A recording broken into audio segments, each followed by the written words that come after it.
Systems Live, feeds open. Welcome back. Today, we're going to be talking about Tadaima Okaeri. It's an anime. I told you guys we're going to be doing some different ones, and today we're starting another anime. Because I think I spoke about one previously. So we're going to do another anime today. Some love stories are fireworks. This one is a porch light, always on, steady, and warm.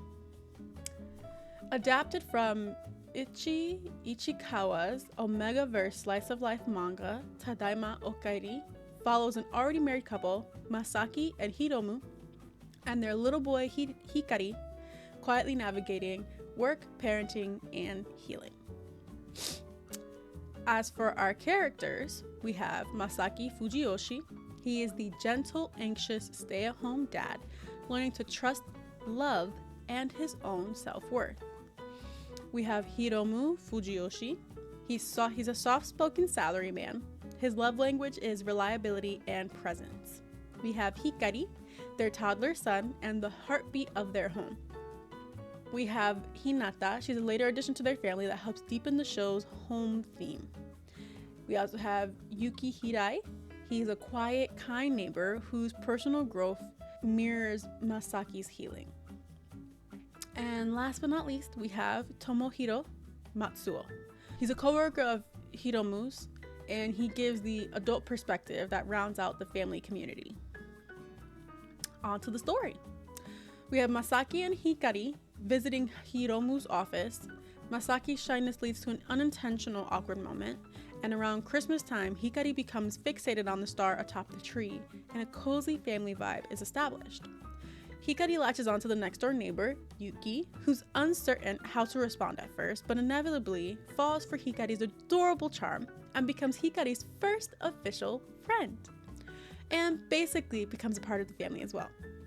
Masaki falls ill. It seems he's having a bit of trouble with his heat cycle and has to isolate for a while.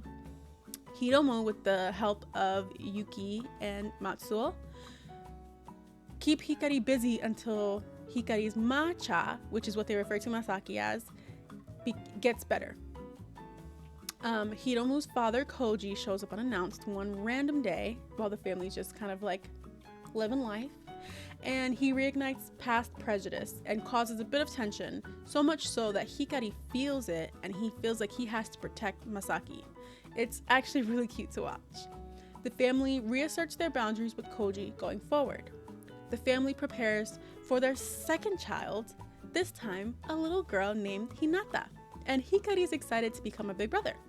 Masaki worries about the baby's future, and later, after Koji does his best to reconcile, they play hide and seek at Hiromu's family home. Hikari tries a bit too hard to be helpful with baby Hinata, and he ends up making himself a little sick in the process. But thanks to this, he ends up getting to spend a night being cared for by his matcha, which, of course, in a baby's eyes, they're just going to be happy that they get to spend time with the parent, you know? Hiromu's parents attempt to reconnect and make up for the lost time with the family. Masaki receives an email from his uncle and returns to his hometown with family and friends to face old anxieties. This leads to a confrontation with his cousin Kazuhiko and creates an awkward but necessary closure. Masaki settles things with Kazuhiko, and the group is able to visit Masaki's parents' grave. Masaki is finally able to introduce Hiromu to his parents, and Hiromu vows to take care of Masaki for them.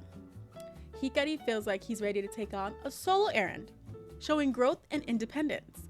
It ends up being just him bringing Masaki an umbrella, while we have Hiromu, Yuki, and Matsuo following him at a quiet distance. But he feels accomplished, and that's what matters most to the cute little baby. We have Hikari wanting to befriend the new neighbor's dog, but he's kind of terrified of his size. I'm pretty sure, if I remember correctly, he's a golden. So obviously Goldens are pretty large dogs, and he has to learn to overcome his fear and make a new friend. Another visit to Masaki's uncle, Kazuhiko awkwardly tries to talk with Hiromu, which results in Kazuhiko admiring Hiromu for being able to be so understanding while also kind and watchful of what Masaki is feeling. At the park one random day, Masaki and Hikari meet a single dad, Mochizuki, and his son, Michiru, who are both grieving after the recent loss of, if I'm remembering correctly, I think it may have been them. They were both fathers, but I guess the second parent would have been considered the mom, I guess, of the two. Masaki offers help, opening a gentle new side thread about community support. We also have a random throw-in of Matsuo's younger brothers, Yuto and Shuto, barging in and trying to befriend Hikari, which kind of backfires a little bit because they scare him, while also trying to nudge at Yuki's connection to Matsuo. Chaos turns into warmth as the extended circle bonds. Yuki tries to sort out his feelings toward Matsuo, which, unless they make like a movie, I don't think he's fully at a point of realization by the end of the show. So I think that's where he lands. He realizes that Matsuo isn't just a friend, but he's also not something more just yet. So that's where he stands at the end of the show. Mochizuki finally meets Hiromu, but the meeting is tense and we get some more insight into the workings of the Omegaverse outlook and what roles and rankings play in this specific story. After talking with Hiromu, Masaki reaches out to Mochizuki to find understanding and common ground. The season comes to a close on quiet connection and everyday promises. They have a holiday party, and we get to see the large family they have grown while working on themselves and helping each other. Masaki, クリスマスパーティーに呼んでくれんのはありがたいんだけどさ、いろいろ派手すぎねえか。つか何人来んの？子供たちにどうしても会いたいっていうお父さんと、子供たちにどうしても会いたいっていう双子さんと、ヒロさんの会社の方たちで何人かな。ヒュートっちゅう音と仲良し伝えて。それ全員アルファだろ？全員ではないけどな。あ、ヒロリー。そろそろ合鍵をくれんものかな。この時間が煩わしい。おじいさん、そういうのよくないよ。そうか。そうですよ。近所迷惑。いらっしゃいませ。じいじ、ばあば、ヒュートっちゅう、おかえり。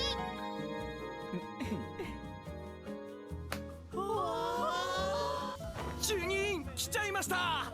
藤吉と正樹くんにプレゼント。これは私とランからひかりちゃんたちに。私はお菓子よ。それとお届け物、玄関で受け取っといたわよ。誰から？カズくんだ。メリークリスマス。親父から送ってと頼まれたから。カズくん、ありがとう。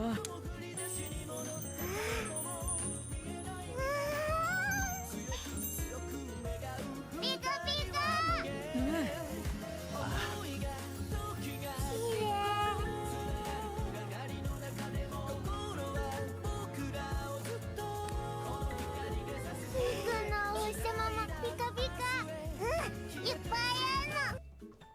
This show specifically, I thought did really well, honestly. They had a really great tone and atmosphere. They had lots of pastel colors. It was soft lighting. It was very relaxed. It was calm without being inert. It was family oriented.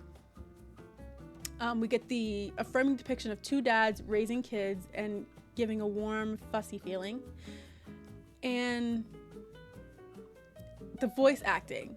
I'm very partial to watching anime with subtitles because I like to stick to the Japanese voice acting that is provided. I enjoy voice acting. I enjoy the voice acting of the Japanese actors, so I like watching the subtitles because I want to be able to see the emotions and everything brought to the characters with the original voice actors behind it. The show kind of gives you consistency. It's a low conflict slice of life done with care. It's definitely a comfort show, and it's definitely one of my new comfort shows now. I only have a couple of comfort animes that I can like watch because I know them like the back of my hand, and this one's probably become one of them. So what it didn't do as strong, the only thing I really found fault in was the Omegaverse aspect of the show. Mostly because the show talks about it, but I kind of wish that they talked about it a bit earlier on and a bit more in depth so that we would have a better understanding of the Omegaverse aspect of the show.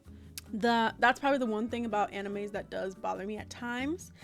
I feel like I'm kind of trying to piece together the different messages that they're leaving. They are very, though they're animated, they're very advanced themes and lessons in a lot of the animes that are out. So sometimes if they try to like work them in almost as like puzzles, it makes it a little difficult to kind of piece together everything that's occurring. So they did, this one is very cute, and don't get me wrong, I really did enjoy watching it. I wish that we got a little bit more information on the Omegaverse aspect, because what I've come to learn is that every Omegaverse, whether it be a novel, a manga, it be like a comic or something, if it be an anime, everyone does their Omegaverse a bit differently. So while this one uses their Omegaverse as pairings outside of your specific group seem odd, in other ones it's odd when you're not paired with like another Omegaverse group, you know what I mean? So that's what I'm saying, like I wish that this one spoke more about it, like up front, like all the different aspects. Like I wish there was more just like an explanation of everything laid out. That's what I wish would have happened, you know?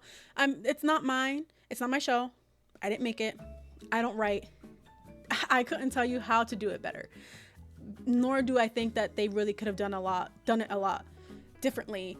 Like I think they did well. It was just that's probably the only thing I wish would have been like a little bit more fleshed out, was the Omegaverse aspect of it. That's pretty much it. Overall, it still gets a pretty high rating. It's about 8.7 out of 10 daggers. Definitely blue approved. It's a cute, tender family first BL that swaps fireworks for lamplight and glows because of it. What did you guys think? Did the low drama, family-centric approach work for you, or did you want bigger conflicts? Which moment felt most real to you as a snapshot of long-term love? So that's all I have on the topic for now. Let's cut the feed, babes, because my work here is done.